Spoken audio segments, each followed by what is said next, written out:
boas-vindas. Hoje a gente vai mergulhar num tema bem pesado, bem complexo, o tráfico de pessoas, mas vamos focar em como o nosso Código Penal define e pune isso, sabe? É uma realidade dura, né? E entender a lei é o primeiro passo. Para essa análise, a gente está se baseando nas notas da professora Ana Paula Gomes, que é doutora em Direito. O material dela ajuda muito a entender a estrutura legal desse crime lá no artigo 149A. A ideia aqui não é só ler o artigo, né? Queremos ir um pouco mais fundo, tentar entender a lógica por trás da lei, por que essa definição, quais são as nuances, o que a pena diz sobre a gravidade, certo? Então vamos lá, vamos começar a desembrulhar isso. O artigo 149A é ele o nosso ponto de partida. Ele já começa descrevendo as ações, né? O que configura o crime. E a lista é grande. Agenciar, aliciar, recrutar, transportar, transferir, comprar, alojar ou acolher uma pessoa. É bem abrangente mesmo. Exato. Essa lista é ampla de propósito, sabe? Ela tenta cobrir toda a cadeia de ações que pode levar à exploração. Não é um ato só, é um processo. Mas o ponto crucial, assim, o X da questão mesmo, é como essas ações acontecem. A lei é clara. Tem que ser mediante grave ameaça, violência, coação, fraude ou abuso. Ah, entendi. Então não é qualquer transporte, por exemplo. Não mesmo. Sem um desses meios, ameaça, fraude, etc., a conduta pode até ser outra coisa, outro crime, mas não se encaixa aqui no 149A, entende? É isso que vicia a vontade da vítima ou se aproveita dela. Faz sentido. O meio é o que diferencia. Mas não para aí, né? Precisa ter uma finalidade específica também, pelo que eu vi. Isso, exatamente. A ação e o meio não bastam. Precisa ter um objetivo final bem definido.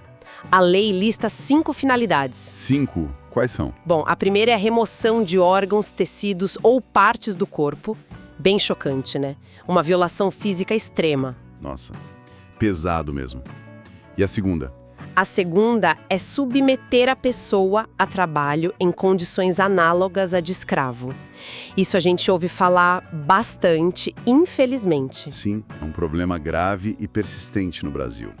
E a terceira? A terceira tá ligada a essa, submeter a pessoa a qualquer tipo de servidão. As notas da professora até citam a servidão por dívida como exemplo. Sabe, a pessoa fica presa, explorada para pagar uma dívida que às vezes nem existe direito. Entendi. Uma armadilha. E a quarta? A quarta finalidade é a adoção ilegal. Aqui o foco é a venda de pessoas, geralmente crianças, para adoção fora da lei. Tem tudo a ver com o Estatuto da Criança e do Adolescente, claro. Claro. E a quinta, e talvez uma das mais conhecidas, é a exploração sexual, que afeta demais mulheres, crianças. Muito triste. Então, são essas 5: órgãos, trabalho escravo, servidão, adoção ilegal e exploração sexual. Essa escolha, por que justamente essas 5? O que isso diz pra gente? olha, essa pergunta é ótima. A escolha dessas 5 mostra, primeiro, que o legislador viu que o tráfico é diverso, né? Não é uma coisa só. Tentaram pegar as formas mais graves, mais óbvias que a gente vê na sociedade e que o Brasil se comprometeu a combater lá fora. Detalhar assim ajuda a não deixar brecha, sabe? Para garantir que essas coisas horríveis sejam crime de tráfico mesmo. Exploração do corpo para trabalho, para tirar órgão, para sexo, vender criança. É dar nome aos bois, né? Imagino que isso ajude muito na hora de acusar alguém, né? Para não ficar vago. Exato. Essa precisão é fundamental para a investigação, para conseguir provas. Claro, sempre tem a discussão, né? Será que essa lista fechada não deixa escapar alguma coisa nova que pode surgir? Mas a interpretação dos tribunais costuma ser um pouco mais ampla dentro dessas categorias. Qualquer tipo de servidão, por exemplo, dá uma margem, mas o foco foi mapear o que é mais cruel e comum mesmo. Entendido. Vimos a estrutura, ação, meio e finalidade. E a consequência? A pena. Reclusão de 4 a 8 anos e também multa. É bom lembrar que reclusão é o regime mais sério, pode começar fechado, dependendo do caso. A multa é um valor em dinheiro, né? 4 a 8 anos. Mas eu vi que tem situações que podem piorar isso, né? Aumentar a pena. Correto. O parágrafo 1º traz 4 situações que aumentam a pena, de 1/3 até a metade. São casos que a lei considera ainda mais graves. Vamos ver. A primeira é se o crime for cometido por funcionário público, usando o cargo para isso. Abuso de poder do Estado, né? Isso é uma traição da confiança pública usar a máquina do Estado para facilitar o crime. Gravíssimo. A segunda causa de aumento é se a vítima for criança, adolescente, pessoa idosa ou com deficiência. Ah, claro. Protegendo quem é mais vulnerável, né? Pela idade ou por alguma condição que dificulte a defesa. Faz todo sentido. Exatamente. A terceira é quando o criminoso se aproveita de uma relação que já existia. Tipo, parente, patrão, alguém que mora junto ou de quem a vítima depende economicamente. A lei detalha bem isso. Nossa, isso é muito sério. É quebrar uma confiança muito grande. E a quarta causa de aumento? A quarta é se a vítima for retirada do Brasil. Aí entra a questão do tráfico internacional. Fica mais difícil achar a pessoa, resgatar, punir, e a vítima fica ainda mais perdida lá fora, sem documentos, sem falar a língua. Olhando esses 4 pontos: funcionário público, vulneráveis, relações de confiança e sair do país. Tem uma lógica aí, né? Parece que a lei quer pegar mais pesado com um abuso de poder, exploração de quem já está frágil e essa complicação de ser internacional. Perfeito. Não são pontos aleatórios, refletem um julgamento do legislador. Abuso de poder, explorar quem já é vulnerável, trair a confiança próxima e levar para fora do país. Tudo isso torna o crime mais reprovável. Por isso a pena maior. Busca uma resposta justa para a gravidade da coisa. Entendi. Essa gradação na pena é importante. Mas tem o outro lado também, né? Uma chance de reduzir a pena. Como é isso? Sim, tem sim. O parágrafo 2º fala disso. A pena pode diminuir de 1 a 2 terços. É uma redução bem grande. Mas tem condições, 2, na verdade, e tem que cumprir as 2 juntas. E quais são? Primeiro, o agente tem que ser primário, ou seja, sem condenação criminal anterior, definitiva, aquela que não cabe mais recurso. E segundo, além de primário, ele não pode fazer parte de organização criminosa. As 2 coisas. Ah, essa diferença é importante. Primário e fora de organização criminosa. O que essa distinção quer dizer? Qual a ideia por trás disso? Ela tenta separar, né?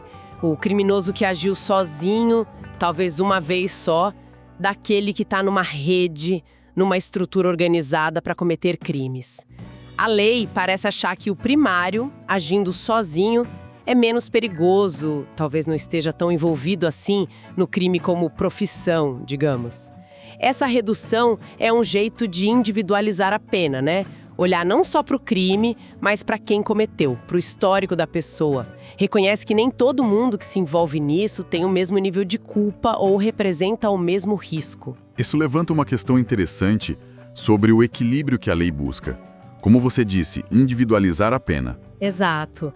Por um lado, tem que punir com força um crime tão brutal contra a dignidade, a liberdade da pessoa, mas por outro lado, tenta ajustar essa punição pensando no agente, especialmente se não tem histórico e, muito importante, se não está ligado ao crime organizado, que muitas vezes é quem move as grandes operações de tráfico. É uma tensão interessante na própria lei, como ser duro com o crime, mas justo com a pessoa. Essa causa de diminuição mostra essa busca por equilíbrio. Então, resumindo tudo isso que a gente conversou, o artigo 149A não é só é proibido traficar pessoas. Ele é bem detalhado. Define as ações, agenciar, transportar, exige os meios específicos, ameaça, fraude, lista as 5 finalidades, órgãos, trabalho escravo, sexo, dá a pena base e ainda ajusta essa pena para cima em casos mais graves e para baixo em casos específicos de menor perigo. É uma engenharia legal, né? Entender essa engenharia é fundamental. Primeiro, porque é a visão oficial do Estado sobre o crime. Para quem trabalha com direitos humanos, justiça ou só quer entender as notícias, conhecer a lei é o básico. Mostra o que o Estado persegue e como mede a gravidade. E segundo, mostra como a lei precisa ser técnica para lidar com problemas sociais tão fundos. O jeito que o crime é descrito, ações, meios, fins, afeta diretamente a capacidade de investigar, processar e punir, e de proteger as vítimas, claro. Uma definição clara, mesmo complexa, é uma ferramenta essencial nessa luta. Com certeza. Acho que ficou bem mais claro agora como a lei está escrita, o que está no papel. De fato, isso leva a gente para uma última reflexão, talvez, que vai além do texto que a gente analisou. A gente tem essa ferramenta, o artigo 149A, define, pune, agrava, atenua, é um mapa. Mas e na prática? Como esse mapa funciona no mundo real? Da polícia, da justiça, da assistência social? Quais são os desafios para aplicar essa lei? É um ponto crucial, né? De que adianta a lei no papel se ela não pega na prática? Investiga isso. Muitas vezes são redes escondidas que cruzam fronteiras. Como provar a ameaça, a fraude, o abuso se a vítima está morrendo de medo, ou foi manipulada, ou até criou um laço de dependência com quem a explora? E depois, como garantir que a vítima resgatada receba ajuda de verdade? Não só um lugar para dormir, mas apoio psicológico, jurídico, social para conseguir recomeçar, sem cair nisso de novo. E como o sistema consegue pegar não só o peixe pequeno, mas os chefões que lucram com isso tudo? Ter uma lei como o 149A é o primeiro passo, essencial. Mas para ela funcionar de verdade, precisa de muito mais. Dinheiro para investigar, gente treinada, cooperação entre países, política séria de ajuda à vítima e vontade política e social de encarar o problema. A distância entre a lei escrita e a justiça feita talvez seja o assunto para uma próxima conversa.